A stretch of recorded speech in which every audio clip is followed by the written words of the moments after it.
નમસ્કાર સ્ટુડન્ટ મિત્રો, આજે આપણે વાત કરવા જઈ રહ્યા છીએ ડિજિટલ ગુજરાત સ્કોલરશિપ 2025 વિશે. જો તમે ગુજરાત રાજ્યના વિદ્યાર્થી છો અને સ્કોલરશિપ માટે અરજી કરવી છે તો આ વિડીયો તમારા માટે ખૂબ જ ઉપયોગી છે.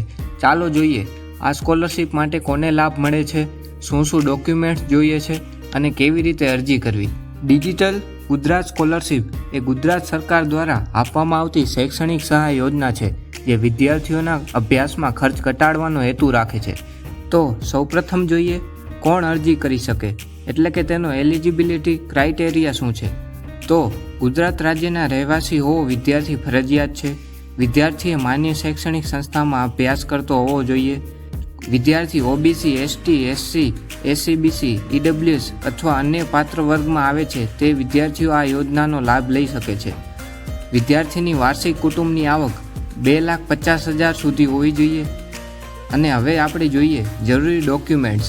તો વિદ્યાર્થીનો પાસપોર્ટ સાઇઝનો ફોટો, આધાર કાર્ડ, આધાર લિંક બેંક એકાઉન્ટની પાસબુકના ફ્રન્ટ પેજનો ફોટો, શાળા અથવા કોલેજનું બોનાફાઇડ સર્ટિફિકેટ, છેલ્લી પરીક્ષાનું માર્કશીટ, કાસ્ટ સર્ટિફિકેટ એટલે કે જાતિનો દાખલો, આવકનો દાખલો એટલે કે ઇન્કમ સર્ટિફિકેટ જે છેલ્લા 3 વર્ષ માટે માન્ય હોય, ડોમિસાઇલ સર્ટિફિકેટ અથવા એલસી અથવા બર્થ સર્ટિફિકેટ.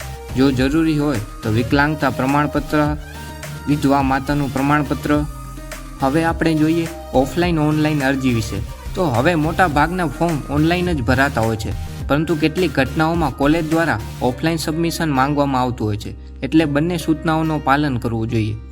હવે આપણે જોઈએ અરજી કેવી રીતે કરવી, એટલે કે એપ્લિકેશન પ્રોસેસ. સૌ પ્રથમ પહેલાં www.digitalgujarat.gov.in વેબસાઇટ પર જાઓ. નવી રજિસ્ટ્રેશન કરો અને જો અગાઉથી આઈડી છે તો લોગિન કરો. સ્કોલરશિપ વિભાગમાં જઈને પોસ્ટ મેટ્રિક સ્કોલરશિપ સિલેક્ટ કરો. જરૂરી તમામ માહિતી ભરો અને ડોક્યુમેન્ટ્સ અપલોડ કરો. અરજી જમા કરતાં પહેલાં ફોર્મ ચેક કરો અને સબમિટ બટન પર ક્લિક કરો. અરજી બાદ અપલોડ કરેલા ડોક્યુમેન્ટ્સ કોલેજમાં વેરીફાઈ કરાવવાના રહેશે. આ સ્કોલરશિપ માટે અરજી શરૂ થયાની તારીખ 17 જુલાઈ 2025 અને અરજી કરવાની છેલ્લી તારીખ 30 સપ્ટેમ્બર 2025 છે. તારીખો લંબાતી રહે છે, તેથી ડિજિટલ ગુજરાત પોર્ટલ પર ચકાસતા રહેવું. હવે જોઈએ રિન્યુઅલ ફોર્મ માટે શું. જો તમે પહેલેથી સ્કોલરશિપ મેળવી ચૂકેલ છો અને આ વર્ષે તમે ફરીથી સ્કોલરશિપ મેળવવા માંગતા હો તો તમારે રિન્યુઅલ ફોર્મ ભરવું પડશે. રિન્યુઅલ ફોર્મ ભરવા માટે છેલ્લું વર્ષ પાસ કરેલ હોવું જોઈએ, નવા શિક્ષણ વર્ષની માર્કશીટ અને બોનાફાઇડ સબમિટ કરવાની છે.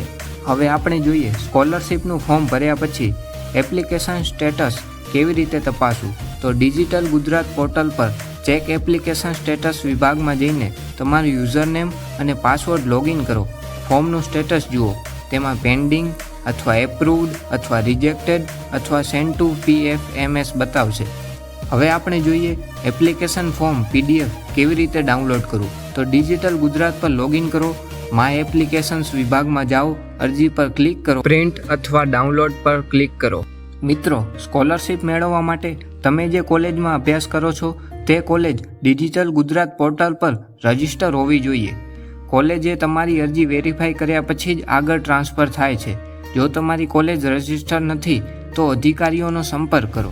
સંપર્ક માહિતી માટે ઓફિશિયલ વેબસાઇટ www.digitalgujarat.gov.in પર જાઓ અથવા હેલ્પલાઇન નંબર 1800-233-5500 એ ડાયલ કરો, અથવા તમારી કોલેજના સહાયક પણ તમને મદદ કરશે. મિત્રો, હવે આપણે જોઈએ ફોર્મ ભર્યા પછી ધ્યાનમાં રાખવાની બાબતો. અરજી સમયગાળા દરમિયાન વારંવાર પોર્ટલ ચેક કરો. અરજી રિજેક્ટ ન થાય એ માટે ડોક્યુમેન્ટ્સ સ્પષ્ટ અને વાજબી હોવા જોઈએ. કોલેજમાંથી વેરીફાઈ થઈ ગયું છે તે ચકાસો. ફોર્મમાં ભરવા સમયે કેટલીક સામાન્ય ભૂલોના કારણે સ્કોલરશિપ રદ થઈ જાય છે, જેમ કે ખોટી કે જૂની આવકનો દાખલો અપલોડ કરો, વિદ્યાર્થીનું નામ, આધાર કાર્ડ, બેંક પાસબુક અને શાળા પ્રમાણપત્રમાં અલગ અલગ હોવું, અપલોડ કરેલા ડોક્યુમેન્ટ ડુપ્લિકેટ કે અસ્પષ્ટ હોવા. હવે આપણે જોઈએ વિદ્યાર્થીઓ દ્વારા વારંવાર પૂછાતા પ્રશ્નો કે આ સ્કોલરશિપ ખાનગી કોલેજમાં પણ મળે છે. તો હા, જો તમારી ખાનગી કોલેજ ડિજિટલ ગુજરાત પર રજિસ્ટર છે તો તમને સ્કોલરશિપ મળવા પાત્ર છે. બીજો પ્રશ્ન છે સ્કોલરશિપ કેટલા સમયમાં મળે છે. સામાન્ય રીતે ફોર્મ મંજૂર થયા પછી 2 થી 3 મહિને DBT એટલે કે ડાયરેક્ટ બેંક ટ્રાન્સફર દ્વારા પેમેન્ટ તમને મળી જાય છે. પછીનો પ્રશ્ન કે રિજેક્ટ થયેલા ફોર્મ ફરીથી ભરાઈ શકે?